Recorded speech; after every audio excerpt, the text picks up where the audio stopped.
Total declaration এসেছে ৩,১০০ কোটি টাকার মতো ইনভেস্টমেন্ট, আর আমাদের এই সামিটটা করতে খরচ হয়েছে প্রায় ১.৫ কোটি টাকা।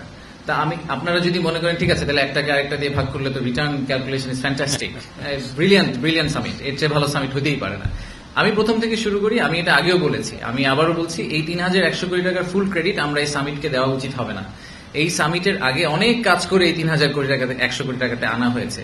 পৃথিবীর কোনো মানুষ, কোনো ইনভেস্টার কোনোদিন একটা সামিটে এসে আবেগপ্রবণ হয়ে হঠাৎ করে ১০০ কোটি টাকার একটা চেক লিখে ফেলে না। যারা এই ইন্ডাস্ট্রিতে কাজ করেন তারা এই জিনিসটা খুব ভালো করে জানেন।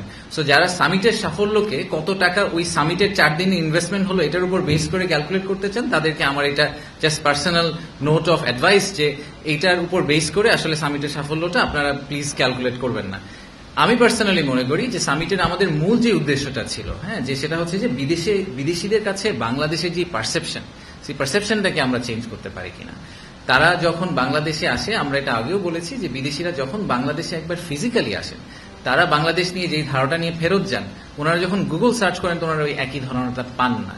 ওনারা যে ধারণাটা নিয়ে এখন ফেরত যাবেন, ওনারা ফেরত যাওয়ার পরে যখন ওনারা ওনাদের বন্ধু বান্ধব, ওনাদের কলিগদেরকে বলবেন যে না আমি বাংলাদেশে 4 দিন ঘুরে আসলাম, আমি দেখলাম যে আসলে বাংলাদেশ নিয়ে আমরা গুগল সার্চ করে যা দেখছি সেটা আসলে ট্রু না।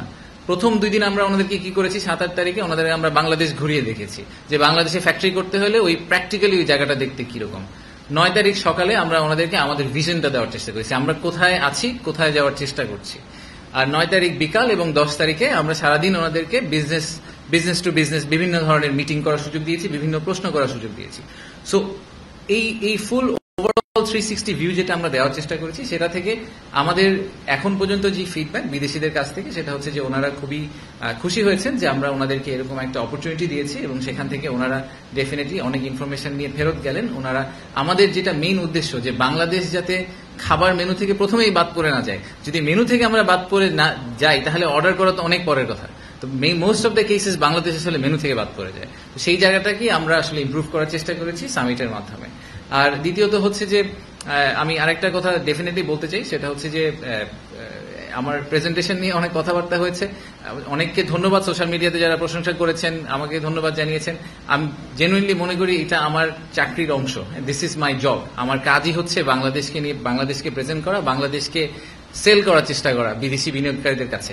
তো সেল করার চেষ্টা করাটার জন্য এটা আলাদা প্রশংসা কিছু নাই, যে বিরাট চেয়ারম্যান হবেন ভবিষ্যতে ওনাদের এক্স্যাক্টলি এই এক্সিকিউশনটাই করতে হবে, এটাই ওনার কাজ। আমাদের টোটাল জিডিপির সাইজের তুলনায় বা আমাদের মার্কেটে যে মানি মার্কেটে যে ফ্লো হয় ক্যাশের, সেটার তুলনায় কিন্তু অন্যান্য বড় দেশের তুলনায় আমাদের স্টক মার্কেটটা রিলেটিভলি ছোট। সো ইয়েস, স্টক মার্কেটের ইম্পর্টেন্স অনেক আছে, বাট এমন না যে আমাদের বাংলাদেশের ইকোনমি বা জিডিপির movement entirely stock market dependent. So এটা একটা পয়েন্ট আমাদেরকে একটু মাথায় রাখতে হবে। আর দ্বিতীয়ত হচ্ছে যে আমাদের এইবারের ফোকাসটা ছিল হচ্ছে গিয়ে প্রাইমারি ইনভেস্টর, যারা একদম প্রাইমারি লেভেলে কোম্পানিতে ইকুইটি ইনভেস্ট করবেন, তারা সেকেন্ডারি মার্কেটের ইনভেস্টারের প্লেয়ার না। আপনারা দেখবেন যে আমরা ভেঞ্চার ক্যাপিটাল অনেক ফার্মকে করেছি যারা আর্লি স্টেজ স্টার্ট আপদেরকে ইনভেস্ট করে। আমরা অনেক আবার আরো বড় বড় ইন্ডাস্ট্রিয়াল কোম্পানিতেও ইনভেস্ট করার জন্য যারা ইনভেস্টার যোগ্য আছেন তাদেরকেও বলেছি। সো আমাদের ফোকাসটা একটু প্রাইমারি মার্কেট ছিল। টু বি অনেস্ট, আমার মনে হয় যে সেকেন্ডারি মার্কেটের যারা ইনভেস্টার তাদের ইনভেস্টমেন্টের ডিসিশন সেট এবং যে ক্রাইটেরিয়া সেগুলো খুবই সিগনিফিকেন্টলি ডিফারেন্ট। আপনি যে সেকেন্ডারি মার্কেট ইনভেস্ট করবে তাকে আসলে কেপিএস ঘুরাই নিয়ে আসার কিছু নাই। সে স্টক মার্কেটের ওই ডিএসসির ওয়েবসাইট দেখে, ডিএসসির পুরো আপনার ট্রেন্ড দেখে অনেক ডিসিশন নিয়ে ফেলেন। সো তাদের জন্য যদি আমাদের কিছু প্রোগ্রাম করতে হয়, তাদেরকে আমাদের একটা ইন্ডিপেন্ডেন্টলি টেইলার্ড একটা ওয়েতে ওনাদেরকে ইনভাইট করতে হবে। দুইটা সমস্যা, একটা হচ্ছে যে ওয়ান স্টপ সার্ভিস যেটাকে আমরা ডিজিটাল বলি, এটা এখন অনেক ক্ষেত্রেই ম্যানুয়াল। তাদেরকে ম্যানুয়ালি বিভিন্ন জায়গায় গিয়ে কাজ করতে হয়। তো প্রধান উপদেষ্টা একটা নির্দেশনা দিয়েছেন যে কোনো সার্ভিস যেটা ম্যানুয়াল বা তার পাশাপাশি ডিজিটাল সার্ভিসও সফটওয়্যার সার্ভিস আছে, সেখানে ম্যানুয়াল সার্ভিসটা আগামী 1 মাসের মধ্যে বন্ধ করে দিতে হবে। Everything will be digital. তাতে যেটা সুবিধা হবে সেটা হচ্ছে রেন্ট সিকিং বিহেভিয়ার সিগনিফাই যাবে। আর দ্বিতীয়ত হচ্ছে যে উনি বলেছেন, যেটা আমাদের প্রস্তাব ছিল, যে ইনভেস্টরের পয়েন্ট অফ ভিউ থেকে সে একটা সিঙ্গেল পজিশনে তার ল্যান্ড করা উচিত, তাকে একটা সবসময় একটা সিঙ্গেল ওয়েবসাইটে যেতে হবে। সো আমরা ওটাকে ধরেন যদি বলি বাংলাদেশ ইনভেস্টমেন্ট পোর্টাল, সে বাংলাদেশ ইনভেস্টমেন্ট পোর্টালে লগ ইন করবে, তার যার কাছে সার্ভিস লাগবে সেটা ব্যাক এন্ডে সরকার ম্যানেজ করবে। তার যদি ব্যবসার সার্ভিস লাগে তাহলে ওই সফটওয়্যার তাকে ব্যবসার রুটে নিয়ে যাবে, বাট তার জন্য একটা সিঙ্গেল ইন্টারফেস করতে হবে। এখন যেটা হয়, আপনার ট্রেড লাইসেন্স করতে গেলে যেতে হয় আরজিএসসির ওয়েবসাইটে, আপনার ল্যান্ডের মিউটেশন করতে হলে যেতে হয় ল্যান্ডের ওয়েবসাইটে, আপনাকে ব্যবসা সার্ভিস পেতে হলে যেতে হবে ব্যবসার ওয়েবসাইটে, বেজা সার্ভিস পেতে হলে বেজার ওয়েবসাইটে, none of these are realistic. যে কোনো ইনভেস্টারের জন্য এটা প্রচন্ড পেইনফুল, স্পেশালি বিদেশিদের জন্য আরো পেইনফুল, কারণ ওনারা বুঝেনি না যে কোথায় থেকে শুরু করতে হবে।